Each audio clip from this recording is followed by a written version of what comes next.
So, Jared, Yes. what do you call a greaser who opens a bakery? Oh, this sounds like a good one.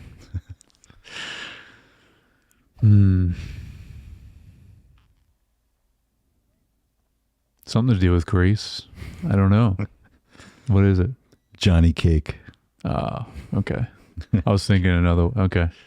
Yeah, went a different direction. I did. I went a different direction, but that was still good.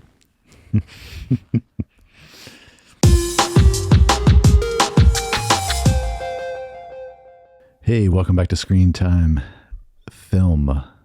I'm your host, Josh. Jared, I hate to tell you this, but you have to wear clothes to podcast. There's a law or something. Yeah. Unofficial rule for podcasting. If we weren't doing video, I mean, that wouldn't apply. Yeah. All right. So, yeah, this is my co-host, Jared. Nothing gold can stay. That's it. Yeah. Robert Frost. Yeah. A little Robert Frost quote. Yeah.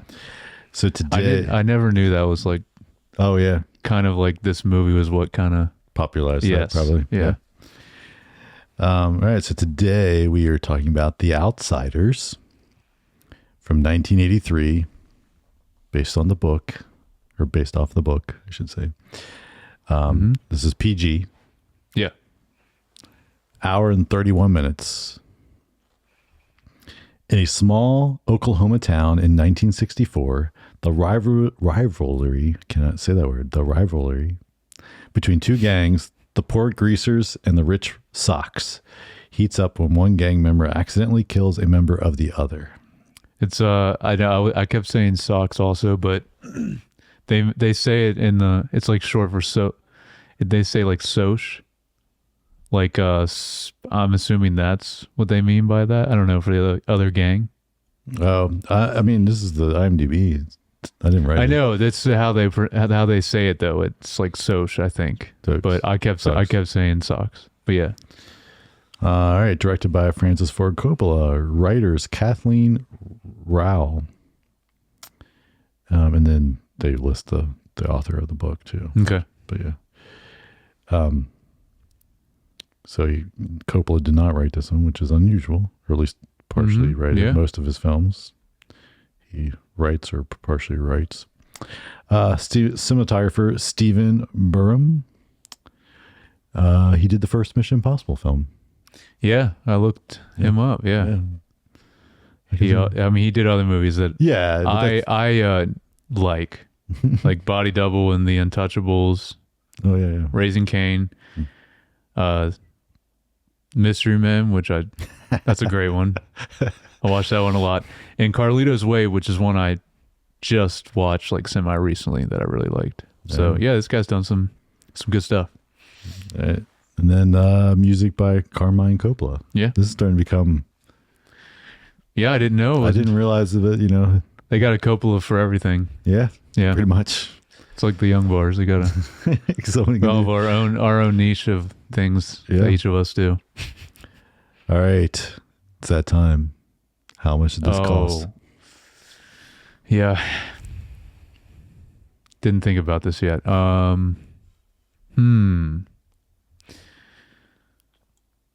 This is a period piece, so we gotta keep that, take that into account. Yeah. Yeah, and we do. Yeah, we have the cars. We have some locations that it's a lot of set design that needs to be done. I'm gonna say 30 million. All right. Not even close. You were way off now. 10 million. Whoa, that's great. Yeah. I think it's because I feel that the locations, though they were there, a lot outside. They were pretty, and they were pretty just run down stuff in general. True. So I don't think there was probably a lot they had to probably do, especially depending on where they filmed it, which I didn't look up. Well, and I mean, I know we'll get into the cast, like crazy cast that I guess a lot of them, not all of them, but a lot of them were nobodies at the time. So I guess they didn't really probably get paid much. Mm-hmm. Yeah. So, that's great. Yeah. 10 million, especially from, was it last week's that was like insanely high for no reason. Yeah. It was like One from the heart. that was like I'm trying to remember. that was like 30. I want to say no 26 million. I was gonna say, Yeah, that's but that was because for they ran that? over and there was a bunch of right. issues again. Yeah. Not the same issues as Apocalypse Now. Different issues. Yeah. So not nominated for any Academy Awards. So this is like first in a while for Coppola not to get at least a nomination. Well, we're getting to a lot of stuff around this time in like mid 80s where a lot of competition. Yeah. All right. So like you alluded to earlier, Yeah. there's a lot of people in this movie that are household names as actors and as of actresses. now, Nowadays, and but at the time either were barely known or just getting started and were not known at all. So we have C. Thomas Howell as our lead, and then Matt Dillon, Ralph Macchio, Patrick Swayze, Rob Lowe, Emilio Estevez, Tom Cruise, Yeah. then Glenn Withrow, Diane Lane, Michelle Mayrink, Tom Waits. Did you say Tom Watts? Waits. Yeah, Waits. Yeah. Gaylord Sarton, Sophia Coppola, and Nicolas Cage and Melanie Griffith. Oh, I didn't even know about Melanie Griffith. Yeah. I looked up to see, who was Nicolas Cage and Sophia Coppola in this, and I did recognize Sophia Coppola because it was like, oh, this. Just a little girl, yeah. Yeah, but she looks like actually now, like compared to the movies she was in previous to this when she was very little, Like a baby, yeah. little child. Yeah. Did you? Both Nicolas Cage and Melanie Griffith are sock number 1 and sock number 4. Oh, okay. So, Did you? I couldn't figure out Nicolas Cage. Did you see? I didn't know until after. I was looking in the background a lot of those shots and So seeing I don't like look which one. beforehand. Like you a lot of times check beforehand. So True. I You weren't I- scanning like so I wasn't the like background people. So, but I will say Yeah. Gaylord Sarton. I was like, dude, I know this guy. What is he from? Me too. I looked and- this up. And I had to look it up because he was somebody I recognized. This would be a deep cut for us. Yeah. Probably not for Ernest Goes to Camp. a lot. He's in a lot of Ernest Well, movies. because he's one of the chef, I immediately was like, oh, it's the Bobby Will You Please guy. Yes. Yep. That's Yes, it is. yeah. I guess a deep cut for so the- probably most people, but for us, like we watch those movies Yeah. so much Anybody watch growing the up. Ernest movies? Yes. Those have a special place in our hearts from our childhood. Write in if you know about Ernest. And don't forget about Ernest Scared that we couldn't say the whole title Yeah. because we weren't allowed to say the word stupid, and it was Yeah, called we were not Ernest Scared allowed. Stupid, so we could just call it Ernest Scared. Ernest Scared. Yep. Oh, yeah. Oh yeah. Which one from your memory? Because I know it's probably been a long time since you watched any of them. What, as of right now, if you think about it, what's your favorite Ernest movie? Well, that's easy. Ernest Goes to Camp. Camp. Okay. That was always the. It was I think it was the first one I saw, or one of the first ones I saw. And it was the one we rewatched a lot. Okay. And it was when Mike and I were a little bit younger, and it was before you guys watched them. We would watch that one the most, and like one or two others a little bit, and then later found out about, I don't know when they came out and if it was because they weren't out yet or just, but later with like Ernest Scared and Ernest Saves Christmas, which Ernest Saves Christmas was another favorite. Yes. But those were later, so we didn't watch them as much. And then you guys would watch them.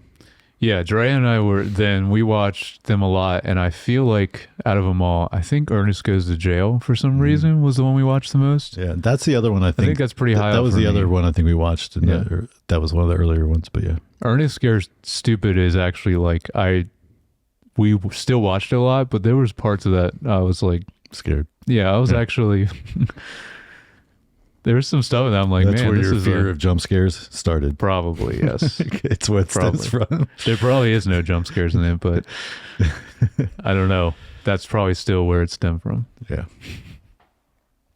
All right. So, you've never seen this film, right? No. And same on my side. So, so what'd you think? Let me see what I wrote down for this. So never saw this. I really only know about it friend of mine, she told me she loves this movie and like grew up watching it a bunch. Um, but I hadn't really know like even looking at like the cover, um, I didn't really like even remember it from like even when I was little, even though obviously this came out before I was born, but like even growing up, this was not one. I guess we were all too busy watching Ernest, but True classic. exactly, yeah. But like we already kind of said, crazy cast. So that was cool to see. I really like that. I like going into these movies like as blind as possible, which is always the best for something like this. And that's what I did with this one.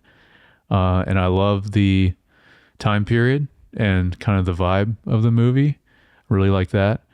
And overall, I definitely enjoyed the movie.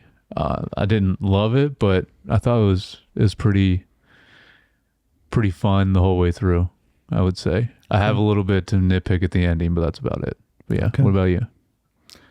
Well, I think I was on the other side of this Uh-oh. thing. Like I was really kind of disappointed and didn't care for this. Oh, dang.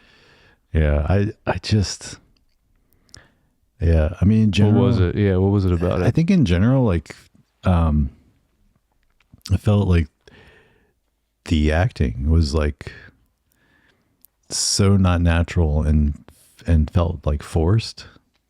I agree for some of them. Yeah, Not all of them, I though. feel like the ones that you were on screen a decent amount of time. Okay. Like maybe, I mean, Patrick Swayze probably did all right at his part, but he's barely there. Yeah, he's not in it much. Yeah, He probably would have been the biggest star at this time. Yeah, I would say. Yeah, but like the main people that we spend most of our time with, like just. Okay. But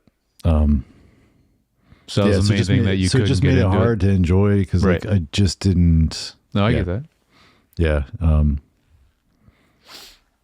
Yeah. That's. I mean, Okay. Yeah. All right. I mean, I definitely get that because there's some, when we get into our notes, I'll like mention kind of the few that I thought their performance was good, but I'll have to think about it. Maybe we can go into that also, like who we thought was like the worst performance. Cause yeah, I agree. There was some that, yeah, it was partially like overacting or like just trying too hard to where, like you said, you're right. It does feel unnatural. Full at force and not times. natural to me. Yes. Yeah. I agree with that. Yeah. Well, let's get into it. Okay. I will say it seems like just like with Apocalypse Now, Godfather, a lot of his other stuff, it does seem like this has like things that watching I'm like, oh, I can see this also brought some inspiration for movies and shows in the future as well. Like, what do you?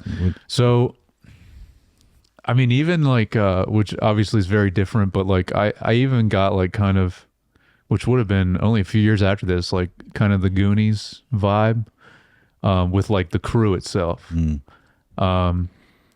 I would say I definitely felt, again, it's more about the dynamic with the group because I also was thinking like Stranger Things, which obviously is an homage to a lot of these movies from this time.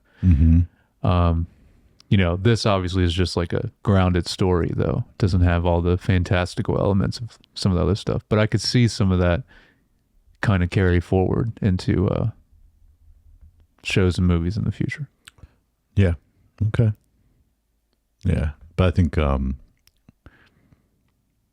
the like Goonies is a good example of like where that felt real and natural, like the connection between all the kids. They felt like a group that was like good. That's like friends one of the and best family. examples. Yeah. And to me, like this, it just wasn't believable. Like, Yeah. Yeah. I agree with you at times. Okay. But at times I did like the group dynamic. well, what are some of those times? Let's talk about it. I'll go with, so first, what was my first thing? Oh, so I'd say the two standouts that I thought like were great performance wise was Dallas. It was Matt Dillon. Thought he was good. Didn't think he was like too over the top. I guess there could be a couple moments where maybe he did, but I thought he was good overall. But honestly, out of everyone, I think Diane Lane, she was the best out of everyone in this movie. Yeah, that's the like I have a note that's like I think she's the only one that felt like a authentic acting. Like she felt she felt real, where everyone else to me didn't feel like a real character. She was great, and I wonder. I don't know if she was really in anything at this point either, or if she was just as unknown as I don't know pretty much everyone else in this movie. Yeah, I'm not sure. I don't know. Yeah, those are my two main ones. I think I was thinking like worst, probably Emilio Estevez. He was bad. Yeah. I mean, Ralph Macchio is pretty bad. I mean, like, yeah, but he had moments because, like, I agree. There was times where it seemed forced because he's not good in the Karate Kid either, which is a few years after this. Yeah. And it's like he's not good at acting in that either. Quite frankly, he's really not that good in Cobra Kai. I was gonna say there is moments even in Cobra Kai. You're just like, dude, it is kind of like not great. Yeah, you're but like, I still like him though. Yeah, no, I know you're a big Karate Kid fan. I loved Karate Kid as a kid. Yep. I enjoy watching Cobra Kai now. Oh yeah, Cobra Kai's but it great. like, but that's all aside from like the fact that the guy is not a good actor. Like, yep. And like out of everyone though, because I would say, I mean, Patrick Swayze was good, but like he's barely in it. Same with Tom Cruise. It's like this was even before, because we did, going back to our first podcast again, Risky Business. That was like, I think that was 87 or a few years later at least, maybe 85. So, and I want to say that was even like, that was pretty early on in his career. So this had to have been so this is kind of, you know, even if you didn't like the movie, it's like, this is like seems like a very pivotal movie for kind of jumpstarting a lot of these actors' careers, it seems. You know what, most of the one other person that I think was pretty good most of the time, Rob Lowe. Yeah. And he was on a little bit more even, like he was kind of had more scenes than so a few times I was like, well, that was a little weird, little whiny, little like. There is, with all of them, there is some moments like that for sure. But yeah, so, and you know, I would say Tom Cruise too, but like both those guys like don't look that different now. I mean, they definitely look older, but like the main, but you can see it. You're like, you see it in their face. Yeah, they, like that's what you kind of look like now. Like whereas some people like they really change as they age, but yeah, you're right. Well, Tom Cruise and Rob Lowe especially, like, they didn't really age like a ton in their face. So like they, and they have. I mean, they're very baby faced in this. I'm sure they spend a lot of money to make sure that stays that way too. You told me, which I didn't even think about. And it kind of like opened up my world to like, oh, I wonder who else does this. Like you told me like, oh, they're probably doing stuff CGI wise to Tom Cruise's face in Mission Impossible. And I never thought about that before. Yeah. But for sure. I just always go back to the morning show because that was like way too noticeable. But like, you're talking about movies, TV show budget versus movie budget. Doing that and touch-ups and cleanups, and also but it's Apple, not trying like to smooth, the budget for, and they're also not trying to smooth it completely. They're just trying to make him look a little That's why I never thought about it for Mission Impossible, because it doesn't look like it, as opposed to morning shows like crazy noticeable. But and after you told me that, I was like, man, I kind of started thinking about that with other like quote unquote like little bit older movie stars that have enough clout to like demand that thing, like in their contract. You know, there was as interesting. I noticed and made that the British actors must not care, because watching Bad Sisters season 2, like a lot of those are a little bit more mature women actors, and they're not doing anything on there to like, and I mean I appreciate it, because I think like it's you know much rather that and just the natural beauty of like you being a little bit older is fine Yes. than having a bunch of like stupid, crappy smoothing CGI like looking crap that makes you look fake. Yes. Or just, I mean, there's some that just also just like the amount of work they Well, then there's did to that, their face. That's which one is other thing. also what's her name in Shrinking, like that dressing. Ooh, Yeah, it's rough. yes. That's exactly who I was going to go Yeah. to. Which sucks because she's such a great actor, and I just don't think it was necessary for her to do that to her face. Like compared to like knowing how she looked in Scrubs, you know, it's just anyway. Yeah. But I don't know. Circle Guess back it and feels get away from the TV. Yeah. For the couple TV things, but Yeah. circling back. Check out the TV podcast. Also, Yes. You can find it on the same feed. same feed. Yep.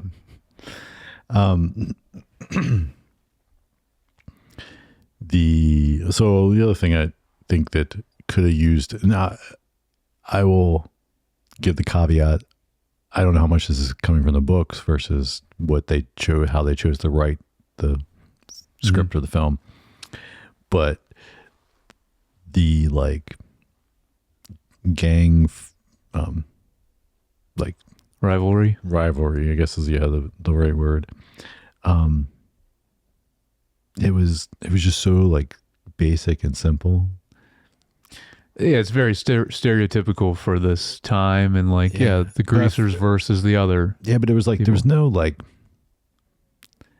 I mean, I don't know. Just like I know what you're saying. Yeah. it's just like it was just like out of the blue in the opening. You know, they're chasing that one kid down, and Well, yeah, it's mostly just like you're like surface what the- level. They're just messing with each other just because they want to. Yeah, and it just seems There's no real like deeper reason why. It doesn't seem. Yeah, and then that's kind of my point. Like it was like they didn't feel there was like any real motivation on either side to do anything other than the just fact that like it's on the paper we're supposed to be mad at each other, so we It's got just to be what they mad at do, each other. yeah. Yeah, and that's kind of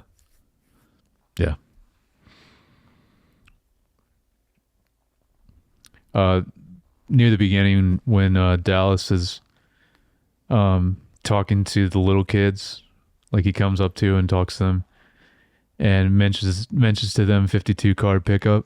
Just gave me flashbacks to our brother Micah. He did that to me all the time, and just immediately Well, came yeah. to mind. You know who taught him that? You? No, I don't know then. Uncle Mel. Oh, okay. He's the one that used to do it to like the older cousins, and then Okay. that's where he learned it from. I'm sure because that's who I heard it from I first. could totally see that, and then Uncle Mel doing the Uncle Mel laugh. Yep, there it is. Yeah, but None of the audience is going to understand what we're saying, that's all right. but well, there might be family a few, members that listen, Yeah, you'll- a few you'll family know. members maybe. But yeah, it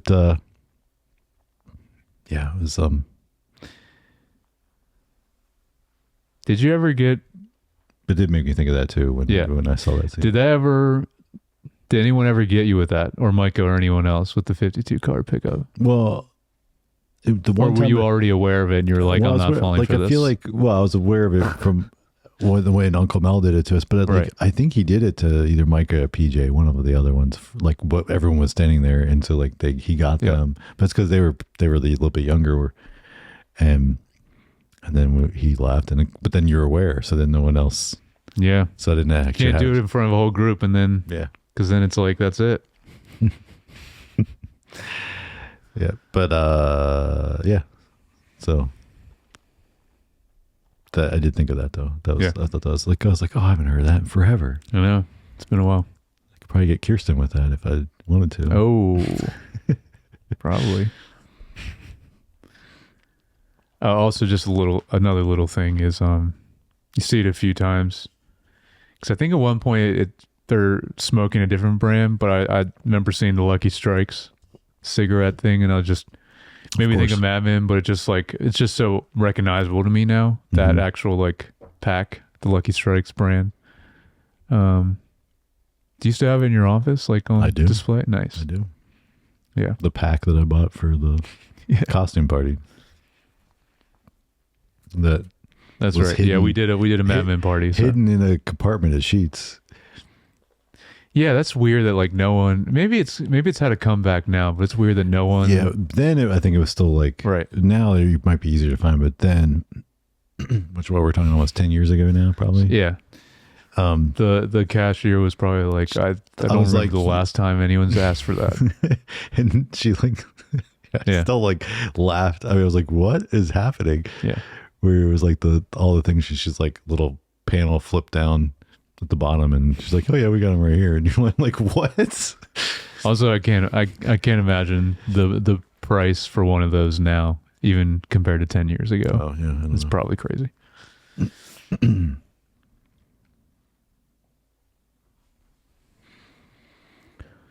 So you got, what else do you have? Do you have any? You probably. I'm assuming you. I guess you don't have many notes. I don't have notes, but there's like Okay. things that. So the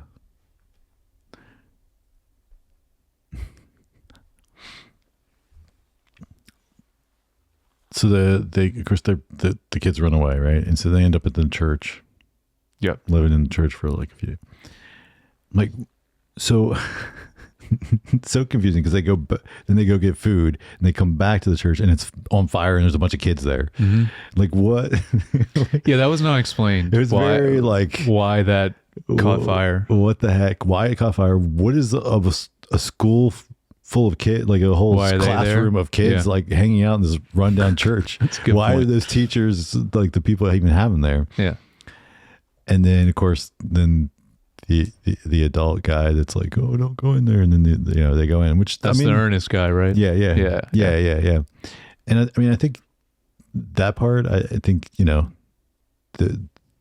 showing that they're used to being in rougher situations and blah blah blah, and then they caring about other kids, like like I appreciated those scenes, but Mm-hmm. then the execution of it was very also weird, like the way they were like seemed so like weird and fake, and like why the one ended up in there and not, and like what was falling on them and what was not, and like what was actually dangerous and what was not, and like why basically what's his name, Johnny, like ended up Johnny, that's in such a Ralph bad Macchio, shape, yeah. and yet our pony boy Mm-hmm. didn't, like, or even Well, he was the last one. I know, but it was in like there. barely. Yeah. Yeah. But they show it. It was kind of a weird shot too. Yeah, Yeah. they show like him. Yeah. Almost looked like he fell through the floor or something. I don't know. It was hard to tell. Yeah, it was. I was Yeah. just like that. The way the execution of the action in that scene, which we've talked about before, like, like just that action from Coppola is not normally good. No. Like, Well, yeah, you said that I think last week. Not his strong suit. It's not No. Coppola's strong suit at no, all. for sure. Like I haven't, other than Apocalypse Now, there was some cool stuff there, but then you wonder, like, well, for the sake of that film, maybe they brought on somebody to kind of Well, like collaborate with, to like, it'd be like that was their specialty, like how war would go down, and maybe was like able yeah, to, I can see that happening and for then that. but then like was it the what was the one with the recordings and stuff, like Conversation. the conversation, Yeah.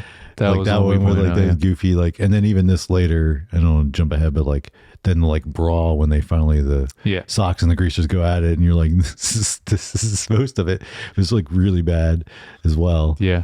and you're like, okay, yeah. And I mean, I mean, they made it in the rain, at least in mud, to Right. make it look a little They cooler. were- yeah. A little more cinematic. though like it's raining and there was like fires, pig still Mhm. going. I'm like, I did notice. I was like, this Yeah. would not be burning because it No. wasn't like a massive, like, No. yeah. So, but yeah, so it's definitely not a strong suit, but Yeah. yeah, I think it's still. I'm curious to see how going into especially this decade we're talking about. I don't think we've really seen any of the Coppola's movies from the 80s. Interesting if he carries through like just that theme that he's been doing really from the beginning of like really at least catching you like immediately with like the opening scene. Mm.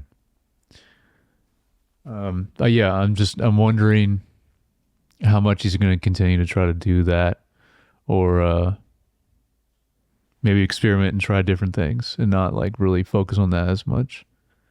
Because this one, I mean, I was interested right away, but this wasn't as like gripping immediately like the opening scene, like how he normally does in a lot of his movies. Yeah, I agree.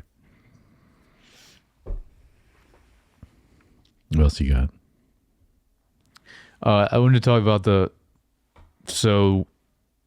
the pivotal scene when Johnny kills one of the other gang members. Mm-hmm. This is before they start going on the run. Mm-hmm. It's interesting, but also kind of weird the way how they show it or don't really show it visually. Mm-hmm. And then I was thinking about, I'm like, oh, this is PG, so I guess that's why. Because it was kind of weird the way they did that scene in general. But then I looked and I was like, oh, okay. Actually, I guess maybe to keep the rating. I mean, that's partly, but then I honestly think there was still some weird like execution on it, but like by avoiding it, seeing it actually happen, avoided them having to actually try to choreograph a fight. True. As well. Yeah. And so it might have played in the favor of this, but or maybe they tried it, and to your point, maybe the acting was bad, and they were like, "Well, maybe we'll just." I don't know. But I mean, even that situation, it's like so weird. I mean, they're like trying to drown the kid, like they're trying to kill him, and so like what? I just like it's just normal gang shenanigans. I don't know, like it's. But were the other guys really in a gang? Or are they just like, hey, we're the popular kids? And I think that's what the name is kind of plays into that. But yeah, no, it wasn't. I don't think they were as much of like an actual gang as the Greasers. Didn't seem to be that way. Yeah. And I mean, from the way they looked and dressed, they were kind of more like the more well-off kids, it seemed, in the other gang. I did like when they do go on the run and just decide to do, you mentioned them bleaching Ponyboy's hair. I was like, oh, that's smart to do, at least with peroxide or something, they and then cutting their hair a little bit at least with their switchblades. I was like, okay, especially for their age, and like it's a pretty smart choice to at least change up their identity some. Yeah. And then like this is, I think it's right after that. I think you were talking about when they go. Yeah, it's right after this when they go get food. They're at Dairy Queen. The little girl that comes up to the car. I thought right away, I was like, oh yeah, that's Sofia Coppola. So this might be her first actually speaking lines, and asking for 15 cents. Yeah, and I'm like, was that did they put that in just so you could have a scene for his probably? Because I'm like, it's so random. It didn't. No, it didn't add to the story at all. Yeah. No. Yeah, it was probably just that. But there's a little boy next to her. I was wondering if like, is that another? Oh no, I didn't see anybody listed. Yeah, I didn't either. But my next note already said that Jerry is the guy in this movie that is from Ernest. We already talked about that. Do you have any more? I just have two things about the ending. I mean, it just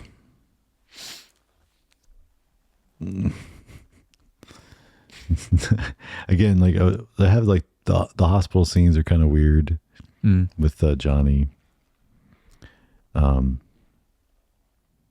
Yeah, and then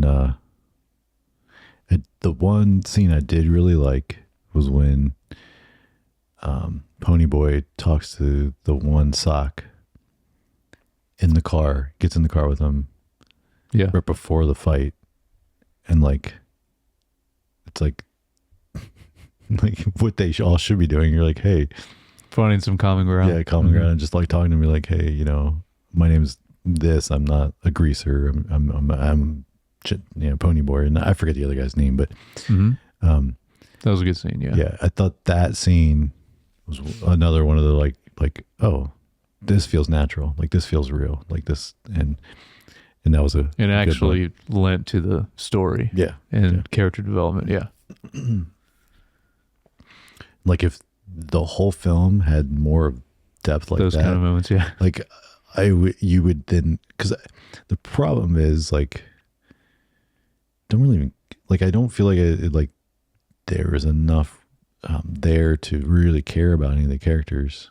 So even when they're in danger or almost dying, whatever, you're just kind of like, because it's just like, for me, like when I was watching it. So like, and Cherry was the one person when in those scenes you're like, oh, here's somebody that like seems real and I can connect with, and then like that scene in that car, like those were like the things. No, she was like, yeah, it is funny how much better, even like she was like way better than everyone else in this movie, Cherry. But I agree, some of the gang members lacked substance for sure. And it's okay if the ancillary ones did, but like, yeah, you got the key ones you'd want them to have. Yeah, it just wasn't there for me. Yeah, I think our two main ones, Johnny and Ponyboy, I think there was enough there, especially like when my quote comes from.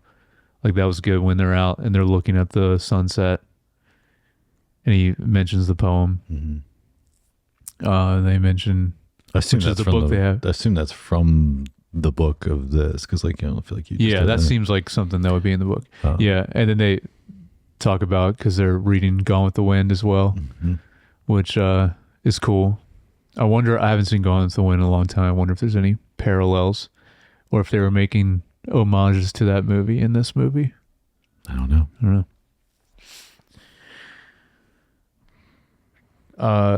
So for the ending though, this is my only thing that kind of didn't work, was the ending felt rushed.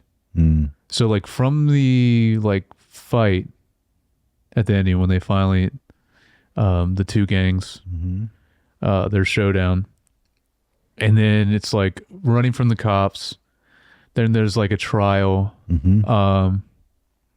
like all that seemed really fast, like they were trying to just fit it all in real quick at the end. It didn't feel as right. I agree. It was just weird. I don't know, I can't think about exactly what it was, but that's where it felt weird in the ending, that felt like not as natural. Yes, because there's with the progression, you assume there's some time and pass, and so a couple of those quick scenes where it's like quick scene here, quick scene there, and you're like, oh, now we're also like jumping like some reasonable amount of time, like weeks or whatever, you know.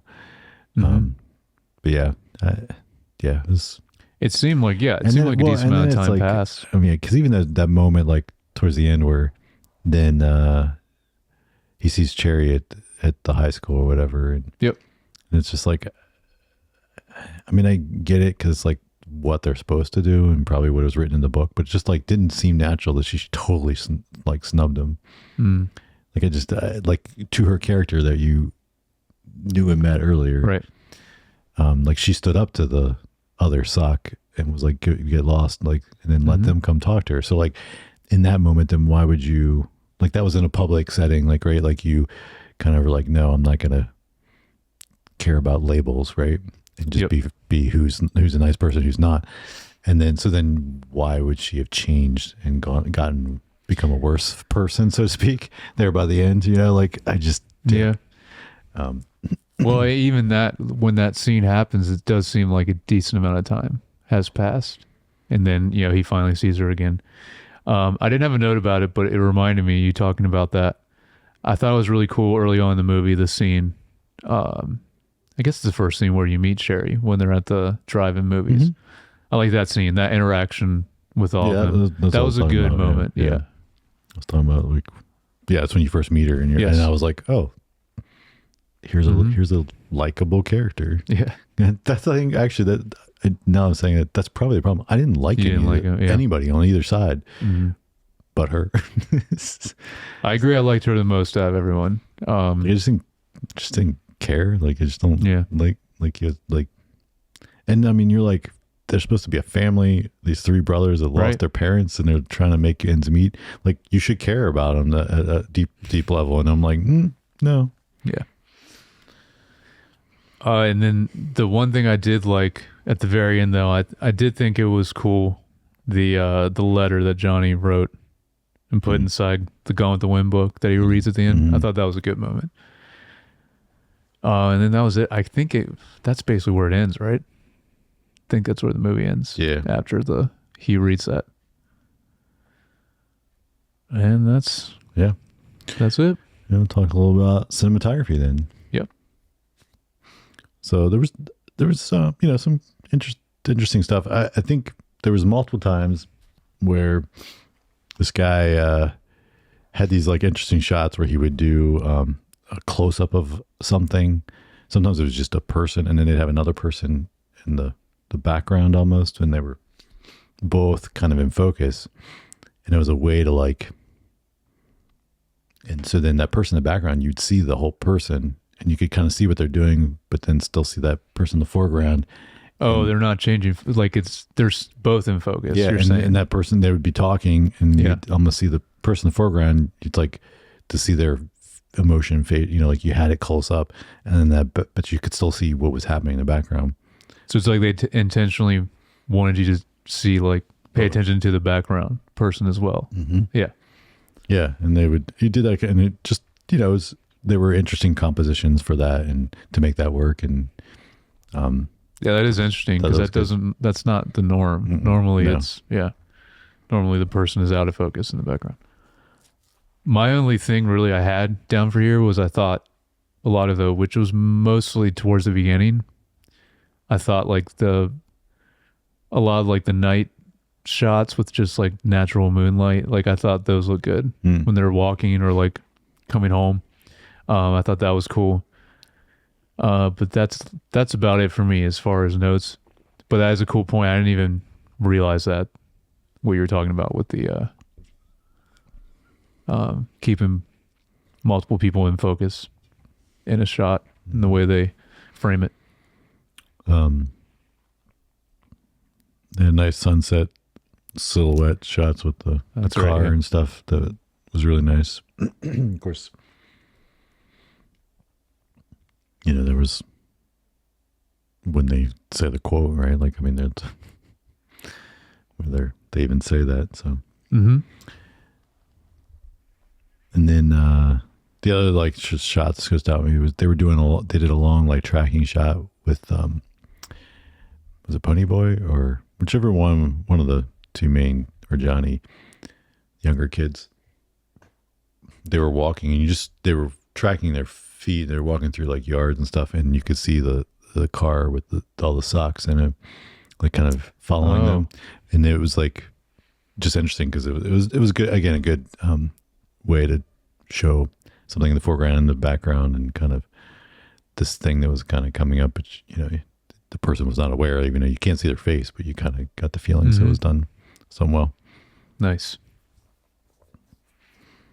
So, but that's kind of all the notes I had on that. But, yeah. This guy's good though. I mean, he's done some good stuff. Yeah. Though it was, again, we'll say that it's definitely more that, which most of the stuff still is, it has been, honestly. It's still like the old school lighting style where everything's a lot more contrasty and less soft. Yes. I did notice that, especially in this one. It was. It was this. But like most of the stuff that Coppola has done has been that way.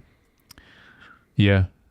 I guess, we talked about in The Godfather how just dark a lot of the scenes were too. Yeah. For sure. And it was, really noticeable. All right. What about the music and the score? I was going to ask, is that naturally happen more when you're shooting on film? That contrast look? I don't know. Okay. No, I would say probably not.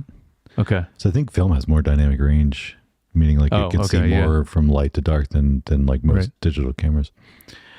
It's more about how you like diffusing the light and shaping the light versus like How it looks on film. yeah. Yeah.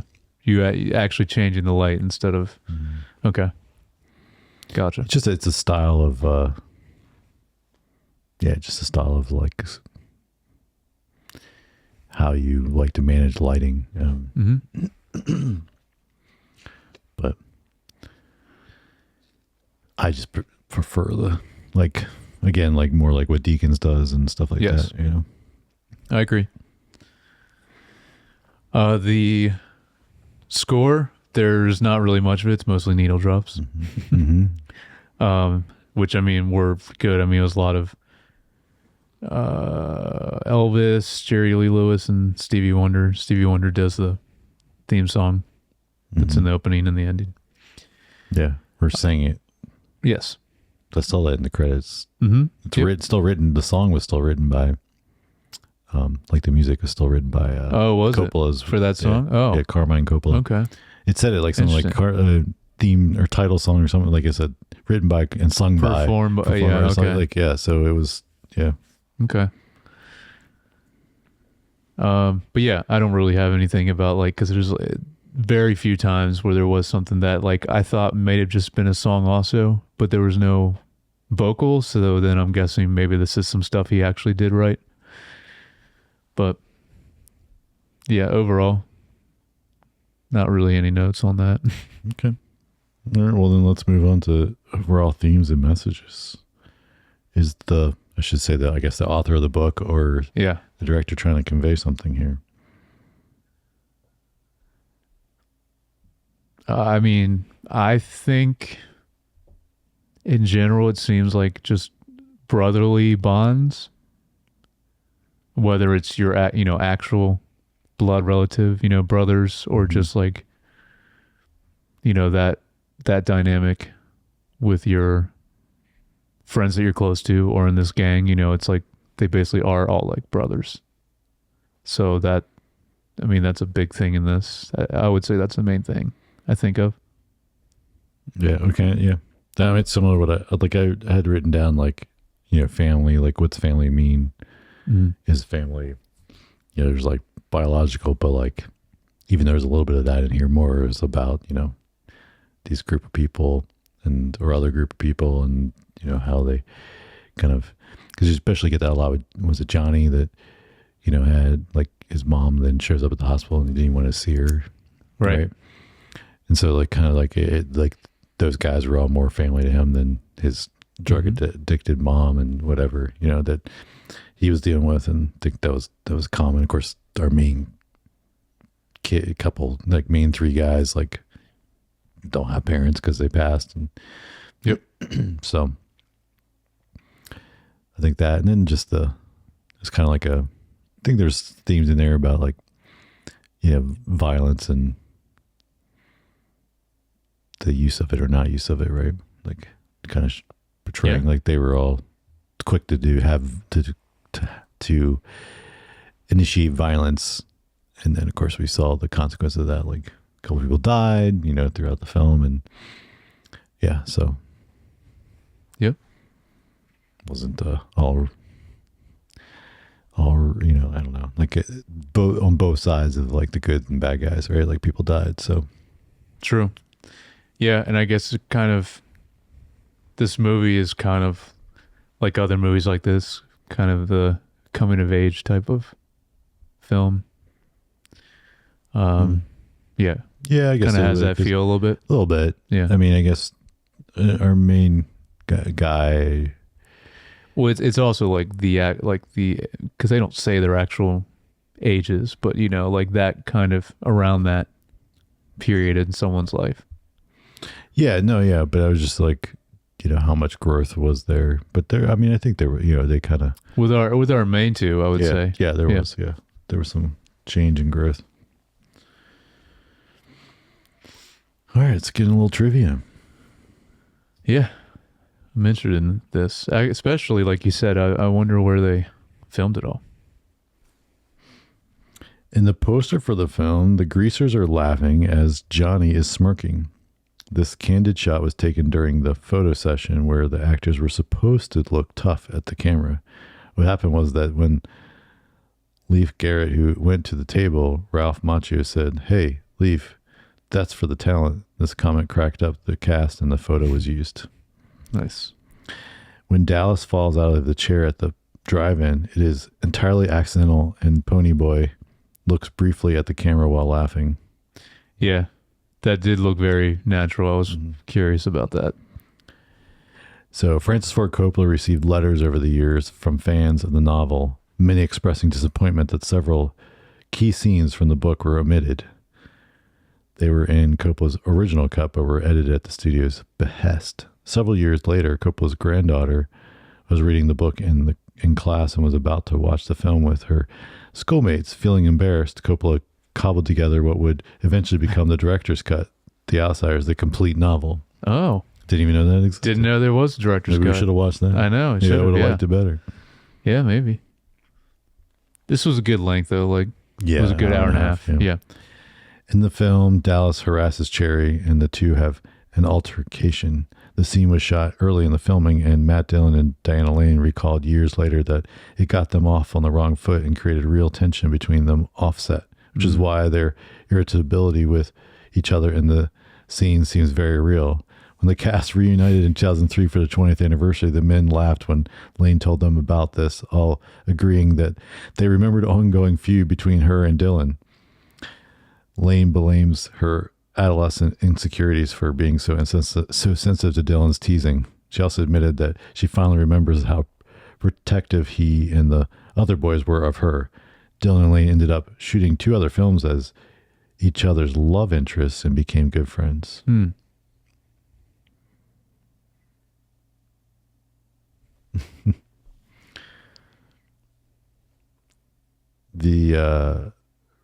Coppola wanted Matt Dillon to spend the night in jail to understand the character of Dallas Winston a bit better. Dillon refused, saying, "No way.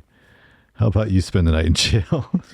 Yeah, that's not necessary. I don't think he needs to go that method.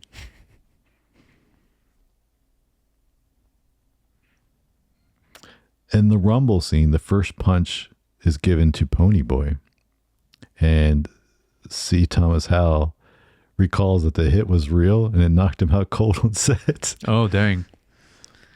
Didn't notice that.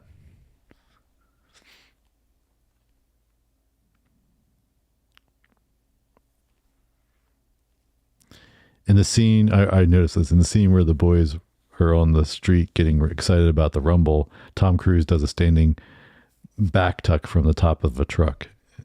Yep. Yeah, Patrick Swayze had coached him beforehand on how to do it right before filming the scene. Cruise nervously approached Ryder and said he was afraid he would be unable to do it because he felt nauseous from overeating at lunch. Hinton asked him if he thought he would feel better if he threw up, and Cruise said he thought so. Hinton took him to the food truck and made him drink raw eggs until he threw up, resulting in Cruise feeling much better and doing the stunt without a problem. Wow.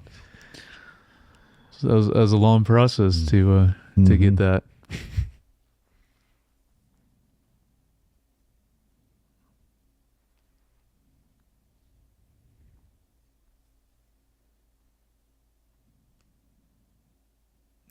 Well, so I guess the book writer was on set because he's mentioned a couple times here, but Rob Lowe asked S.E. Hinton what happens to Soda Pop Curtis after, and Hinton responded that Soda Pop was drafted to Vietnam and died there.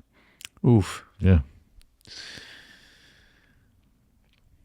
So you could say the sequel to this is Apocalypse Now. There you go. Maybe he's in there.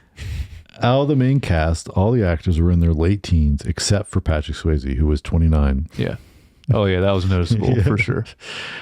Ralph Macchio and Leif Garrett, who were both 20 when the film was made in 82. They were 20? Mm-hmm. They did not look 20. They did not, I know. No. Yeah.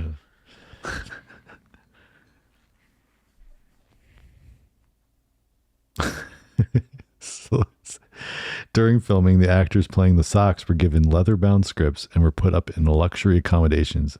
In contrast, the greasers were given battered paperback scripts and had to stay on the hotel's ground floor, as the director Coppola wanted to create tension between the two groups. That's great. That's an interesting idea.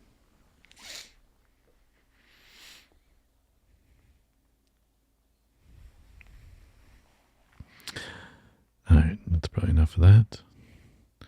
So, I forgot to look. What's our next film? Yeah, I just was looking now. So, next movie is Rumblefish.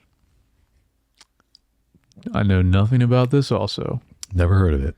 So, write in. Is that like rockfish? Maybe. 2 words, though. Rumble. Fish. Yep. Yeah. I don't know. I don't know. Yeah, let us know if you have heard of Rumblefish. Yeah.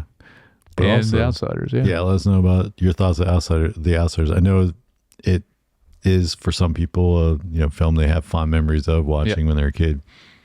So sorry if I hurt anyone's feelings is my thoughts, but it's some things just don't hold up as well as others. That's all I got to say. This is why we're not going to go watch Ernest again, because that probably would be bad I'm to sure. watch now. But I'd love it. If I thought the acting was bad in this, I can only imagine how bad that is. Oh, yeah. Because I remember watching as a kid and thinking the acting was bad, but still thought it was funny. Yep. All the potty humor. But yes, let us know what you think, your thoughts. Do you agree, disagree with us? You can write in, email. Josh is the one that hated it. I liked it. We're gonna go to extremes. Hate's a strong word. I know. But This is what the internet does. It's either you love it or hate it. Yes. But yeah, email us at no nuance. feedback@screentimepod.com, or you can comment on YouTube or send us a DM on Instagram. If you'd like, please subscribe on Apple Podcasts, Spotify, or YouTube, or all three. Yeah, do it on all three. Yeah. And if you like, you can follow either one of us on Instagram. I'm at JYoungBar. And I'm at Jared Youngbar. All right, we'll catch you guys next time.